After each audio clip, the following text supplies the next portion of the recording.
धुंधला तो नहीं है ना, बस ठीक है। धुंधला दिखेगा तो बताना, अरेंज करना पड़ेगा। सुनो मैट्रिक्स, अरे अब ठीक करेंगे, जब लिखेंगे तब पता चलेगा ना सही से। ये भैया जब ये शब्द आते हैं ना ऑब्जेक्ट, सफिशिएंट है, किसी और को इसमें कुछ इंटरफेयर करने की नीड नहीं है। ऑब्जेक्ट, ऑब्जेक्ट कौन? ऑब्जेक्ट का मतलब क्या? कुछ भी जो मेरे हाथ में है वो मेरे लिए क्या है? ऑब्जेक्ट है। ठीक, जो भी मेरे हाथ में है वो मेरे लिए ऑब्जेक्ट होगा। ऑब्जेक्ट का मतलब सामान। वो सामान कुछ भी हो सकता है, वो सेब संतरा अमरूद भी हो सकता है, वो संख्याएं भी हो सकती हैं, ठीक, वो डंडे हो सकते हैं, वो कॉपी किताब हो सकता है, कुछ भी होगा वो मेरे लिए कौन होगा? ऑब्जेक्ट होगा। तो जब कहा जाता है मैट्रिक्स क्या है ना, तो हम केवल एक लाइन में लिखते हैं बस खाली, matrix is the arrangement of the object. Matrix कुछ और कुछ नहीं, केवल और केवल सामान को रखने की व्यवस्था है बस। और वो भी सामान आप किस में रखते हो? रो में और कॉलम में। Matrix is an arrangement of the object in the row and column.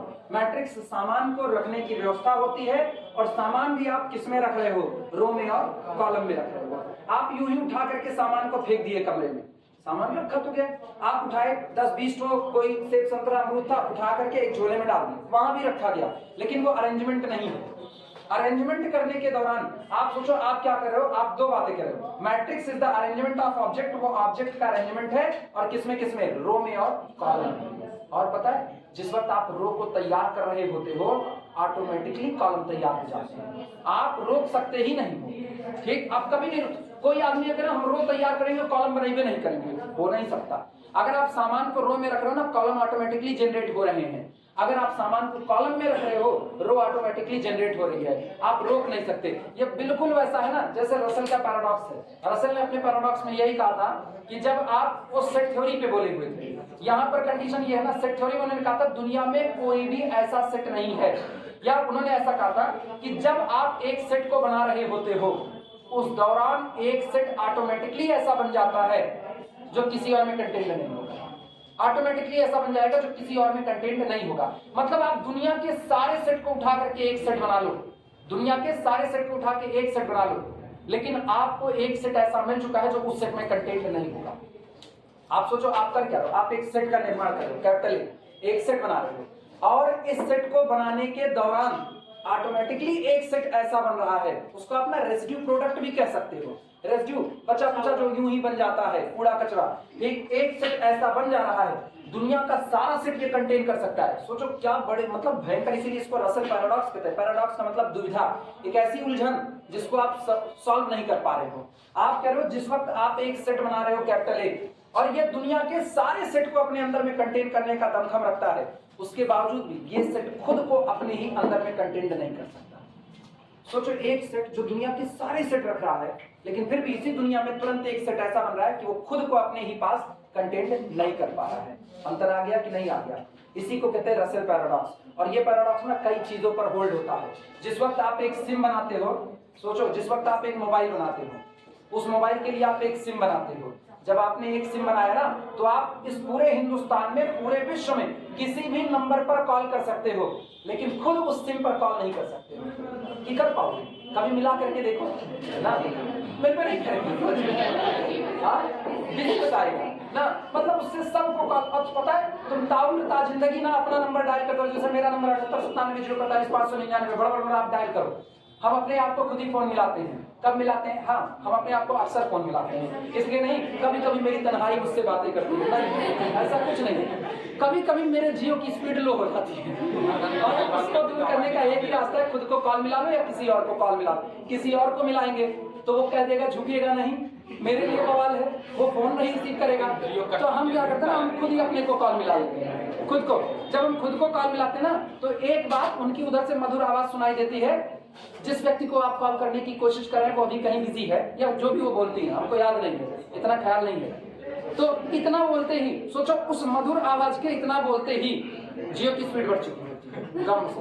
और उसके बाद ना जो डेटा भी धीमे धीमे 225 KB अपलोड हो रहा है ना, वो 3 MB 4 MB अपलोड होता है, लेकिन मुझको कॉल नहीं आती है। खुद को ही कॉल मिला लेंगे, क्या बतियाएंगे, आएगी नहीं। सोचो कंडीशन क्या बनी, जिस वक्त आप एक सिम बना रहे हो, वर्डिंग सुनना, जिस वक्त आप एक सिम बना रहे हो उसी दौरान आपने क्या क्रिएशन किया, आप इसको रोमिंग फ्री कर दो, हिंदुस्तान ने पूरी दुनिया के किसी कोने में इससे कॉल मिल जाएगी, जो बाइडेन को कॉल उनसे मिल जाएगी ना।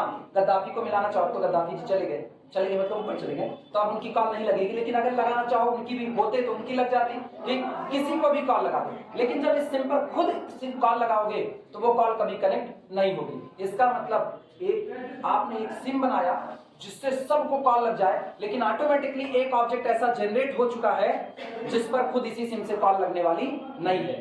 ये ऐसी कंडीशन, यही रसेल का पैराडॉक्स आया है। रसेल ने कहा जब आप एक सेट बनाते हो और आप ये दावा करते हो कि ये सेट दुनिया के सारे सेट को अपने अंदर में रख लेगा, सारे सेट को अपने अंदर में रख लेगा, लेकिन उसी दौरान उसी दुनिया में एक सेट ऐसा तैयार हो गया है कि अब वो सेट उसको नहीं रख पाएगा, और वो कोई दूसरा नहीं, ये खुद होगा। पता है, एक जो बार्बर होता है, नाई जो एक होता है, वो सबका बाल काट सकता है लेकिन अपना नहीं काट सकता। बाल काटने से ये ना लेना चरमुंडा कर दिए, उठाए ट्रिमर कुट कर दिए, नहीं, बाल काटने का मतलब ना सिस्टमैटिक काटना। तो एक बार्बर सबका बाल काट सकता है, अपना खुद का नहीं काट सकता। अब ये ना कहना यार नहीं सर जी प्रैक्टिस मेक्स मैन परफेक्ट, काट लेगा, नहीं, ये सब ना कहना, ये सब उल्टी बातें हैं।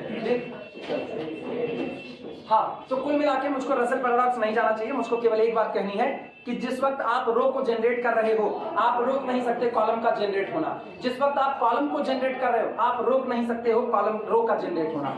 If you generate a row then columns automatically generated, if you generate a column row automatically generated। ये दोनों एक दूसरे के पूरक हो जाते हैं। रो आएगी तो कॉलम आएगा, कॉलम आएगा तो रो आएगी ही आएगी। ठीक, आप सुनना, सामान को रो और कॉलम में रखने की व्यवस्था क्या कहलाती है? मैट्रिक्स कहलाती है। रियल लाइफ की एग्जांपल पर, रियल लाइफ में मैट्रिक्स कैसे मिलती है?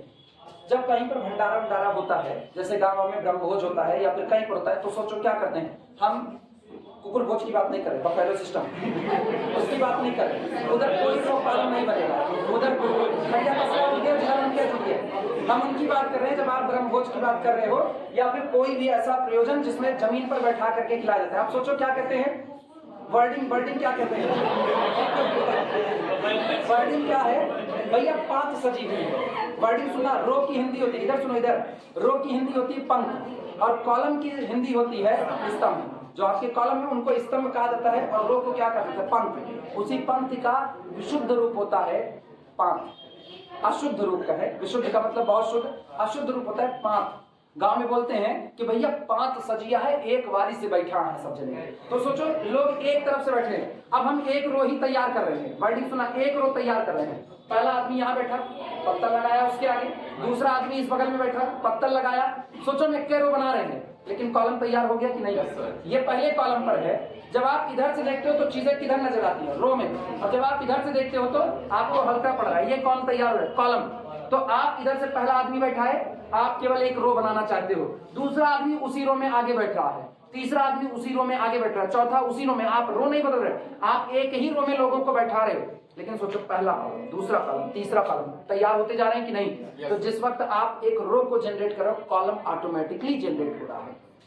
इसका मतलब कल को सोचो, इससे हम एक चीज कनेक्ट करने जा रहे हैं। इसका मतलब कल को अगर हम मैट्रिक्स बना लिए तो अब तो साफ है मैट्रिक्स कौन है? Matrix is the arrangement of object in the row and column. Object कुछ भी हो सकते हैं। ऑब्जेक्ट आप सेब संतरा भी भर सकते हो, आप ऑब्जेक्ट नंबर भी भर सकते हो, आप ऑब्जेक्ट कॉपी किताब भी भर सकते हो। जब आप बैग उठाते हो ना, सोचो बचपन में जब वो चुटपुटिया वाला बैग होता था ना, अच्छा वाला जो टक से खुलता था, उसमें हम लोग क्या करते थे? उसमें हम लोग कॉपी को ना सजा कैसे? सबसे पहले नीचे आर्ट वाली कॉपी, वो लंबी होती थी, उसको रख दो, उसके ऊपर फिर आप हिंदी की कॉपी, फिर उसके ऊपर इंग्लिश की कॉपी, वो खानेदार, फिर मैथ वाली कॉपी, इस बगल में आप किताबें रखते थे और दोनों सजा करके बीच में आप एक स्पेस बनाते जिसमें आप टिफिन रखते थे।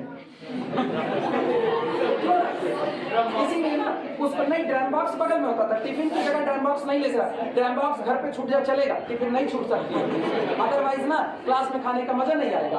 आप वहां से चुपके से इतना स्पेस देते थे कि वो धीमे से निकल आए और कट से खुले, और आप चलती हुई क्लास के लगते हुए अटेंडेंस के बीच में डंडीएच मसाले का स्वाद लेके अंदर करते, खत्म बात ना। तो वहां भी हम मतलब हम लोग आज के नहीं है, हम लोग आज से मैट्रिक्स नहीं जानते। हम लोग अपने बचपन में जब खाना खाते थे चलती क्लास में तो भी मैट्रिक्स ही करते थे, अलग से कुछ नहीं होता था। आप अपनी पूरे बैग को सजा रहे हो, एक तरफ क्या बना रहे हो? रो तैयार कर रहे हो, ठीक, लेकिन कॉलम ऑटोमेटिकली तैयार होते जा रहे हैं। तो अब वो ऑब्जेक्ट, कुल मिला के इस एग्जांपल को उठाने का एक मतलब था, मैट्रिक्स को तैयार करते वक्त मुझको केवल एक बात है कि मुझको सामान को रो और कॉलम में रखना है, छितरा नहीं देना है, एक बात। दूसरी बात, जिस वक्त हम रो को बना रहे हैं कॉलम ऑटोमेटिकली जनरेट होता जाएगा, अगर हम कॉलम को बनाएंगे तो रो ऑटोमेटिकली जनरेट होगी। अब सोचो हम कॉलम बनाना चाहते हैं, हमने कह दिया प्रेयर की लाइन लगानी है, सब लोग एक सीधे एक लाइन में खड़े हो जाए, एक एक हाथ के फासले पे।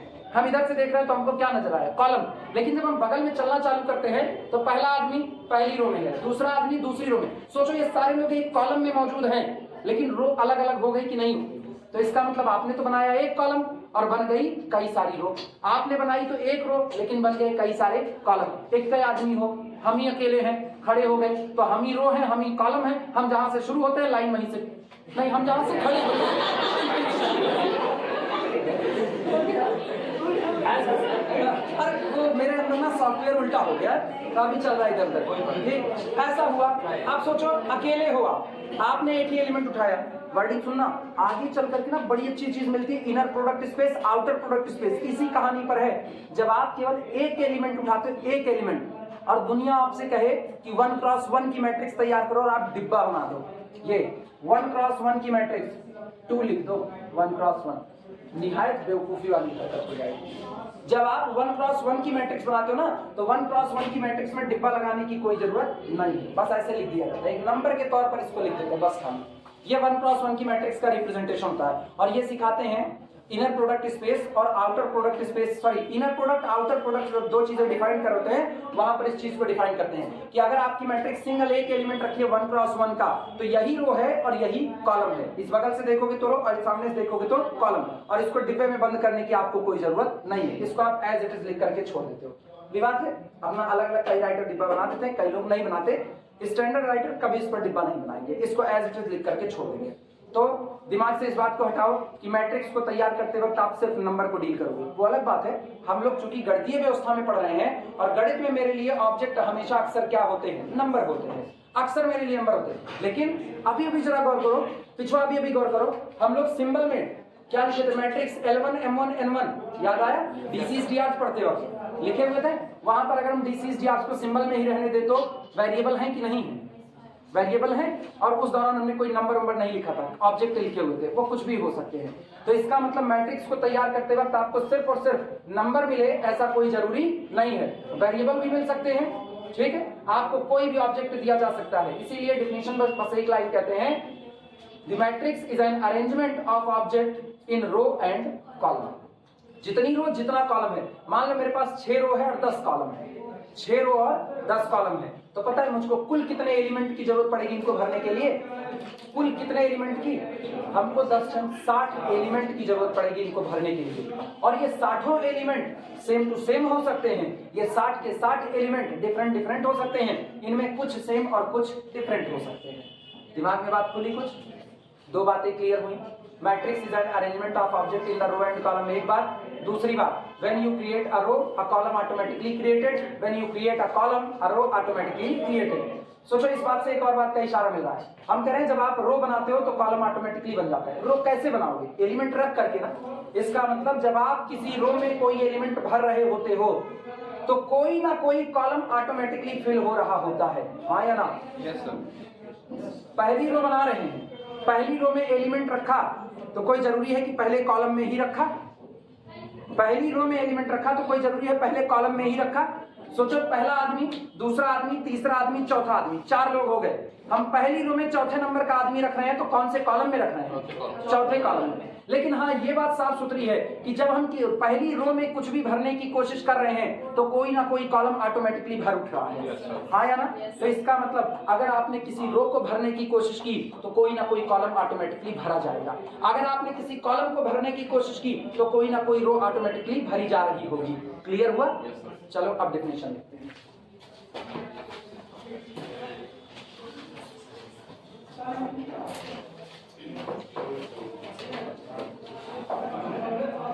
ज्ञान है, चल रहा है, चल अप्लाई करते हैं। Definition,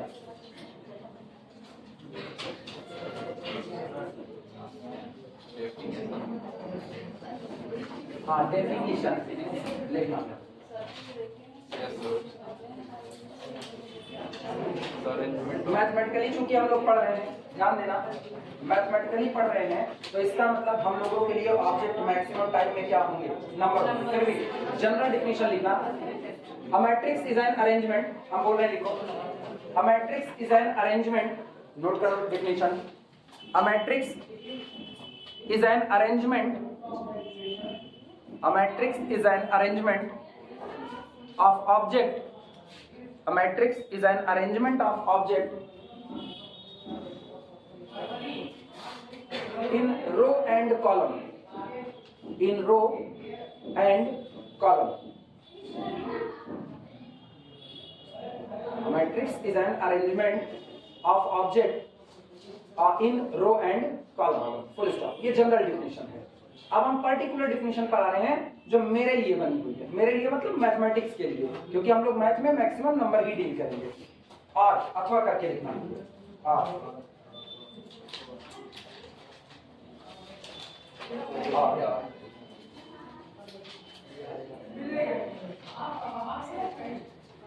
a set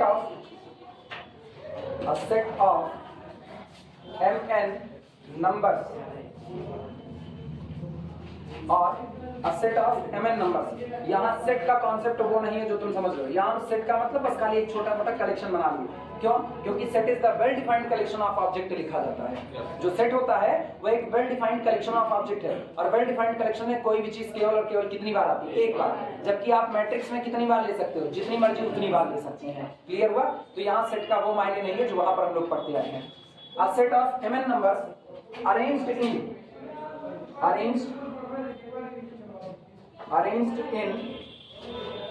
the form of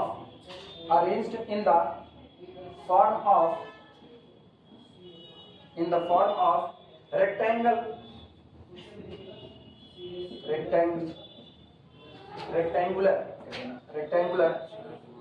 array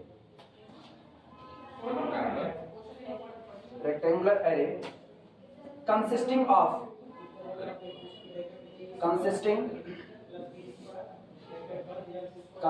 of m rows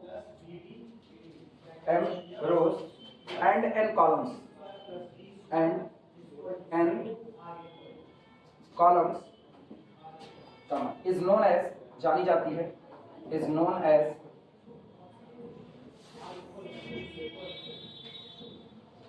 as matrix of order, या is known as m cross n matrix, matrix of order m by n, of order m by n। A set of mn numbers, total mn numbers का जो एक collection होता है, जो एक packet होता है, इज, हालांकि ना इसको a packet of mn number ज्यादा बेहतर पड़ता है। हमको सेट लिखते हैं, हमको लगता है, क्योंकि दिमाग में कई लोगों की यही आता है ना, set is the well defined collection of object, जबकि यहाँ मायने ही बदल गए। ये वो जगह है जहाँ पर जज्बात दोनों बदल चुके हैं। तो ये a packet of mn numbers ज्यादा बेहतर होगा ना। सुधारना चाहो तो सुधार सकते हो, सुधारेंगे नहीं,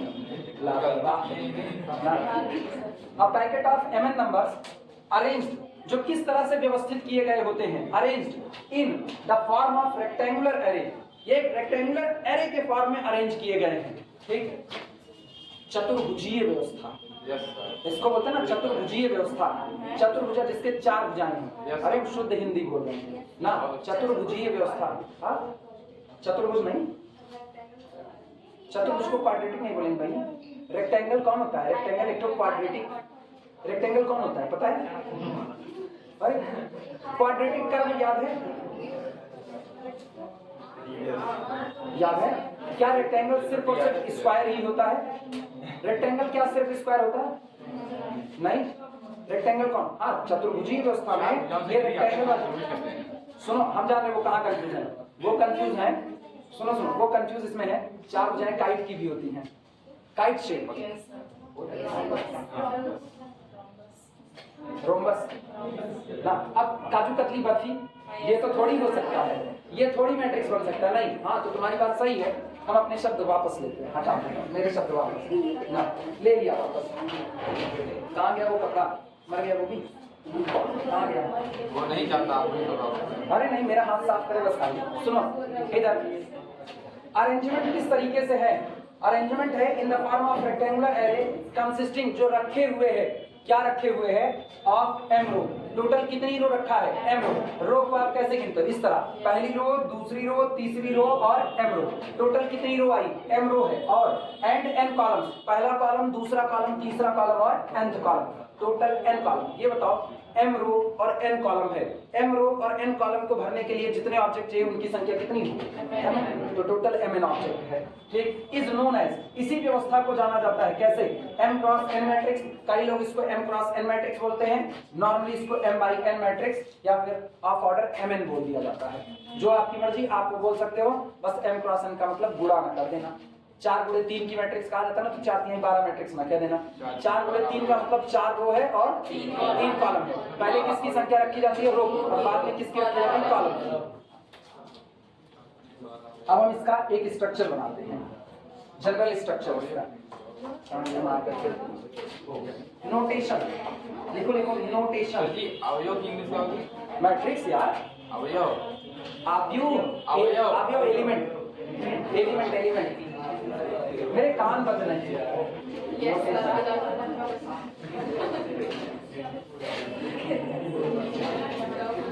नोटेशन सुनो, नोटेशन इधर इधर इधर रिप्रेजेंट करने का तरीका पहले हम लिख लें, पहले हम फिगर बना लें, उसके बाद तुम लोग फिगर बना लें, देखते रहो। लेकिन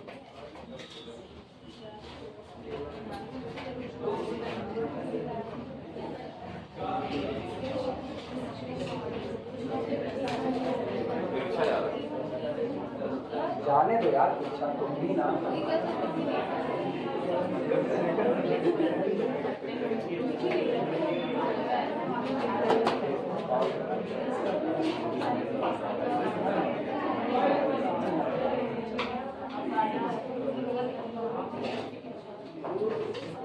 सुनो, इधर इधर इधर इधर गौर, इसको बोलते हैं फर्स्ट कॉलम। ये आपका हो गया कॉलम फर्स्ट, ये आपका हो गया कॉलम सेकंड, ये होता है कॉलम थर्ड। इस तरीके से चलते हुए nth कॉलम। टोटल कितने कॉलम आए? nth column. ये आपका पहला कॉलम है, ये दूसरा कॉलम, तीसरा कॉलम, इस तरह से nth column. Total nth column है। आप सुना, इनको बोलते हैं रो वन। भाई कुछ कोई नया स्ट्रक्चर नहीं बना रहे, केवल रो कॉलम बना रहे। अभी हम तुमको दे दे रहे हैं अपना पन्ना ही। इसको बोलते हैं रो टू, सेकेंड रो। इस तरीके से ये कौन होगा? चलते चलते रो फर्स्ट रो तुम ऐसे भी लिख सकते हो, first row, second row, third row, nth row. First column, second column, third column, nth column, ऐसे भी लिख सकते हो। ठीक, इसका ये तो इसका जनरल स्ट्रक्चर हुआ। ठीक, लेकिन हमको इससे अभी मेनली काम नहीं है। मेरा जो काम होने वाला है वो इससे होने वाला है। अब गौर करना, अब हम लिखने चलते हैं। इधर लिखने ज्यादा सरल,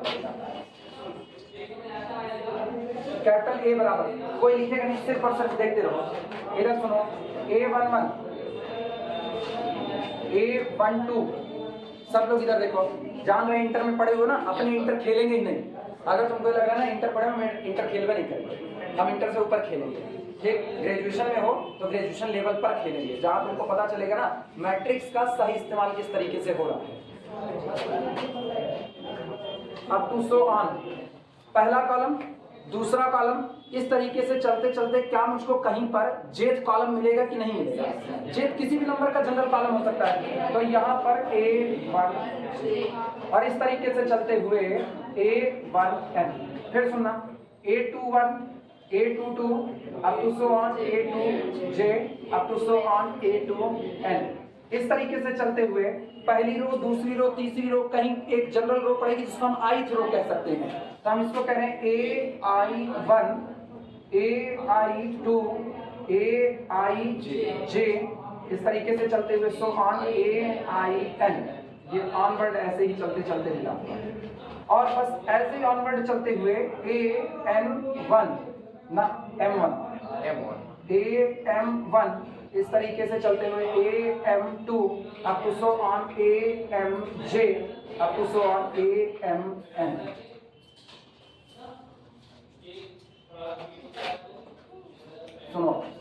ध्यान देना, जब आप सफिक्स की बात करते हो, जैसे हम इसकी बात करें, ये क्या लिखा गया है, जो आपका पहला सफिक्स होता है, सुनो, जब आप किसी व्यवस्था के अंतर्गत जाते हो, हमें मान के चलो तुमको एक तरह का कुछ नहीं आता, इसीलिए हम डीपली पढ़ा रहे हैं, अदरवाइज ना अपने लिख करके पार कर जाते हवा हवाई। जब आप इस तरीके से एक स्ट्रक्चर तैयार करते हो, आपने पूरे लोगों को, जितने भी लोग आपके पास थे, उनको आपने बैठा दिया एक व्यवस्था के तहत कि आप सारे लोग रो में बैठोगे और कॉलम में, रो में और कॉलम में बैठेंगे, तो किसको किस पोजीशन पर बैठा हो अगर खोजना पड़े, जैसे एग्जाम हॉल होता है, तो एग्जाम हॉल में जब पहुंचते हो, अपनी जहां मर्जी वहां बैठ गए, जहां मर्जी वहां बैठ गए, तो जिस दिन तुमको खोजना पड़ेगा तो दिक्कत होगी कि नहीं होगी। इसी तरीके से जब आदमी कहीं पर बैठ रहा है तो उसको अपनी पोजीशन बतानी पड़ती है कि हम इसी पोजीशन के लिए बने हुए हैं। तो होता क्या है, एक बाहर एक स्लिप लग जाती है, उस स्लिप के ऊपर लिखा होता है आपका रोल नंबर किस लाइन में हो रहा है। तो लोग कैसे गिनते हैं, अगर मेरा रोल नंबर यहाँ कहीं पर पड़ा है तो हम ऊपर देखते हैं, अच्छा हम पहली रो में हैं, और पहली रो में है, जब कमरे के अंदर घुसेंगे तो 1 2 तीसरी सीट पर आएंगे।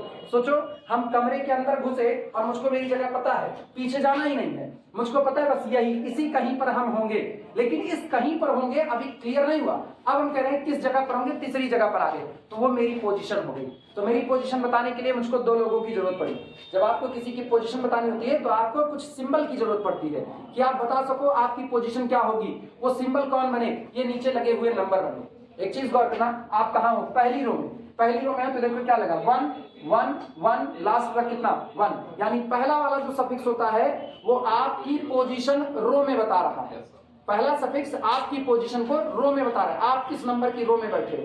जैसे अगर हमने कह दिया एक एलिमेंट है A25, तो हमको अभी इससे नहीं मतलब है, हमको इससे मतलब है, ये आपको बताएगा कि आप किस नंबर की रो में बैठे हो। देखते ही पता चलेगा आप कहाँ हो, सेकेंड रो में, मिल गया। और सेकंड रो के बाद दूसरा सफिक्स आपको बताएगा आप किस नंबर के कॉलम में हो। तो सेकंड रो में आप 5वें कॉलम में हो। तो इसके नीचे जो सफिक्स आई कॉमा जे लगाइए, इसको बताता है कि आप जब कमरे में एंटर करेंगे तो आप सीधे कहां चले जाएंगे, आइथ रो में, और कहीं मत रुकना, सीधे कहां चले जाओ, आइथ रो में। और आइथ रो में जब घुसोगे तो वहां कै नंबर के कॉलम पर टिकोगे, जेथ कॉलम पर। आपकी पोजीशन तय हो चुकी है। क्लियर हुआ। तो AIJ represent, suffix I represent the position of the element। Wording सुना, suffix I, it means the first suffix represent the position of the element in a particular row, and the second suffix represent the position of that element in a particular column। जब आप IJ की बात करते हो, suffix IJ, तो आपका पहला suffix हमेशा आपकी पोजीशन को रो में बताता है, और दूसरा सफिक्स J आपकी पोजीशन को कॉलम में, और दोनों मिलकर के उस कमरे में आपकी एक्चुअल पोजीशन को बता रहे हैं। दोनों मिल करके आपको कमरे में एक्चुअल पोजीशन। हमने तुमसे कह दिया एक एलिमेंट है, छठी रो में बैठा है, छठी रो में बैठा है, पोजीशन बताओ कहां पर बैठा है। खोज पाओगे नहीं, सबके पास जाना पड़ेगा ना। पूरी छठी रो में चले जाओ और छठी रो में खोज रहे, भैया तुम वही फलाने हो जिसकी तलाश है, तुम वही फलाने हो जिसकी तलाश है। फलाने इनकार करते जा रहे हैं, हम नहीं है, तो हो सकता है वो फलाने आखिरी में बैठे हों, तो तुमको कहां से गुजरना पड़ा। सोचो 12 लोगों की लाइन है, तो तुम 12वें तक एक एक से पूछते हुए गए, और तुमको बता दिया गया फलाने छठे नंबर की रो में है और 8वीं पोजीशन पर बैठे हैं, 8वें कॉलम पर बैठे हैं। तो इसका मतलब तुम किसी से नहीं पूछोगे, जाओगे सीधे छठी रो पर और 8वें नंबर वाले पर जाओगे, उनसे पूछोगे तुम ही फलाने, इनकार करेंगे नहीं, वक्त तुम ही हो, हम जान रहे हैं। सीधा सीधा ये दोनों सफिक्स आपके लिए जरूरी हैं पोजीशन को बताने के लिए। दिमाग में इस बात को कंसीडर करो, पोजीशन बताने के लिए दोनों सफिक्स की दरकार है। एक आपको बताएगा, याद करो पोलर में भी 2 की जरूरत थी, किसकी किसकी, आर और थीटा, कितनी लेंथ पर हो ओरिजिन से और कितने डिग्री रोटेशन पर हो। 2 लोग मिलकर के पोजीशन बताए थे, तो वैसे इनमें भी 2 लोग मिलकर के पोजीशन बता रहे, रो सफिक्स और कॉलम सफिक्स। क्लियर हुआ। तो AIJ में I represent the position of the particle in a particular row and J represent the position of the particle या position of the element in a particular column, और दोनों मिलके actual position. अब पहले इनको बना, ऐसे ही एक मैट्रिक्स बना देना और उसके बाद नीचे हम लिख देंगे दिस इज द, ऐसे घेरा मार दे, दिस इज एलिमेंट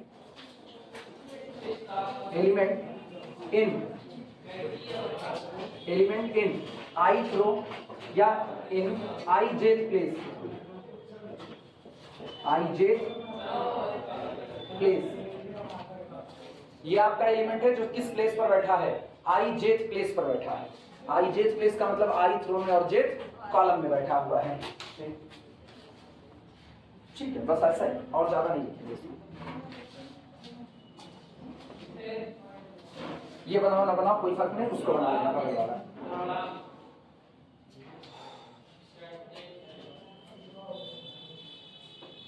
और मैट्रिक्स का ऑर्डर अगर हम नीचे मेंशन करें तो कुल कितनी रो है मेरे पास? रो m, और कॉलम कितने हैं? n। तो हम यहीं पर इसके लिए ऑर्डर मेंशन कर दे रहे हैं m क्रॉस n। अरे नई नई चीज सीखने को मिलेगी, परेशान ना ना। इंटर की मैट्रिक्स नहीं है, ग्रेजुएशन की मैट्रिक्स है, ग्रेजुएशन के लेवल पर डील की जाएगी।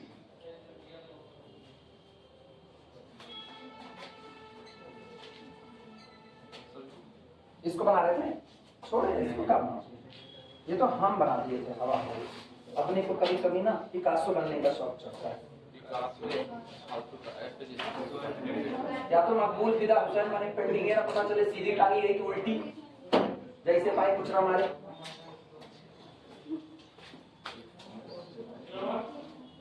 फिर अगला सुनो, अपने लोग बार बार ये रिप्रेजेंटेशन नहीं देंगे, ध्यान देना। अपने बार बार ये रिप्रेजेंटेशन को क्लास का लेक्चर नहीं, जो उधर पढ़ा है क्लास का नहीं, घर पे बनाए तो वही अपने। हम हर बार इतना बड़ा हिस्सा नहीं लिख सकते हैं क्योंकि जमाना टिकटॉकियों का है, शॉर्ट का। चलो इसको शॉर्ट में लिखते हैं। अगर हम इसको शॉर्ट में लिखें तो सोचो पूरी मैट्रिक्स को लिखने में एलिमेंट कुछ भी हो, मुझको कोई फर्क नहीं पड़ता कि पड़ता है नहीं पड़ता। एलिमेंट जो मर्जी आप वो भर दो, हमको तो केवल मतलब है किससे? पोजीशन से। अपने को केवल पोजीशन से मतलब है, और उसी पोजीशन को करते हुए हम इस पूरी मैट्रिक्स को शॉर्ट में लिख सकते हैं। निगाह जमाए रखना, इन शॉर्ट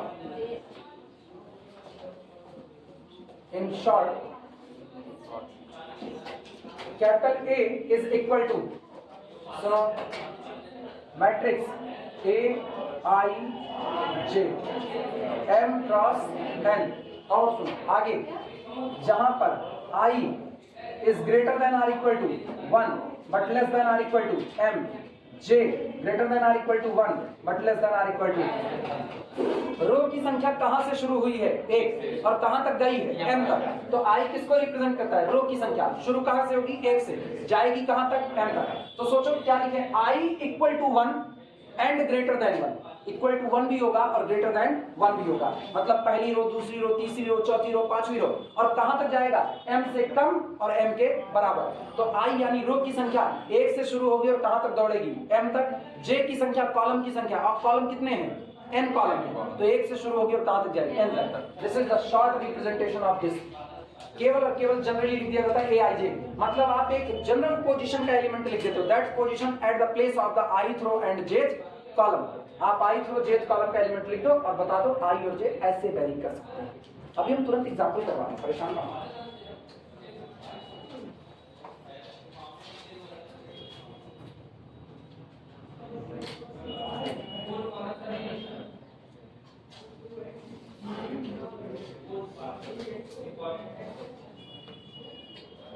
हो जाएगा तो बताएंगे।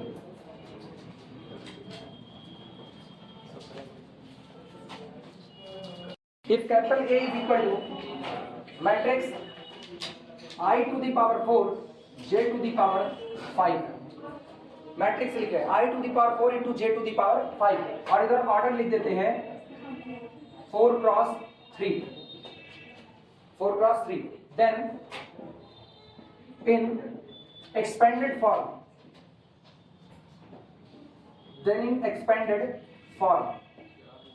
तब इसी मैट्रिक्स को अगर हम एक्सपेंडेड फॉर्म में, मतलब विस्तृत रूप में लिखना चाहें तो सोचो क्या लिखा जाएगा? Matrix A is equal to matrix I row की संख्या बताता है और J कॉलम की संख्या।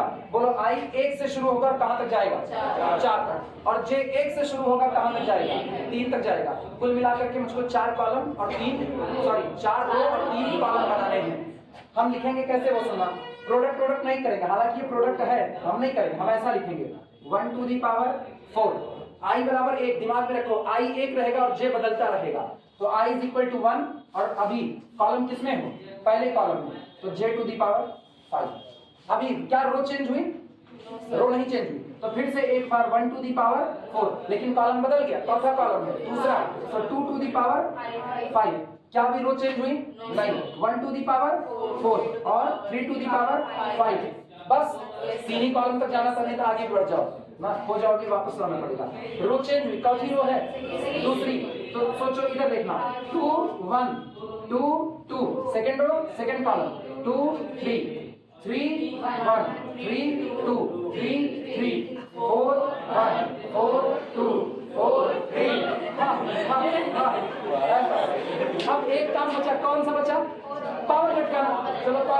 कितना 4 5 4 5 4 5 4 5 4 5 4 5 4 5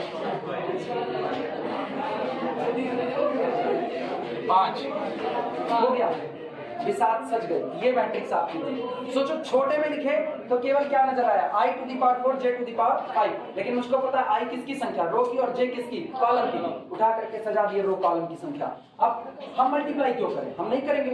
अपने लोग नवाब आदमी है, छोड़ दिया ऐसा है मैट्रिक्स, आप कर लो मल्टीप्लाई। समझ आया कैसे बना? Yes, sir. अगर हम इसको 8 गुणे 8 का कर दें और पावर 4 3 कर दें, लिख सकते हो तो प्लीज नोट कर डालो फटाफट।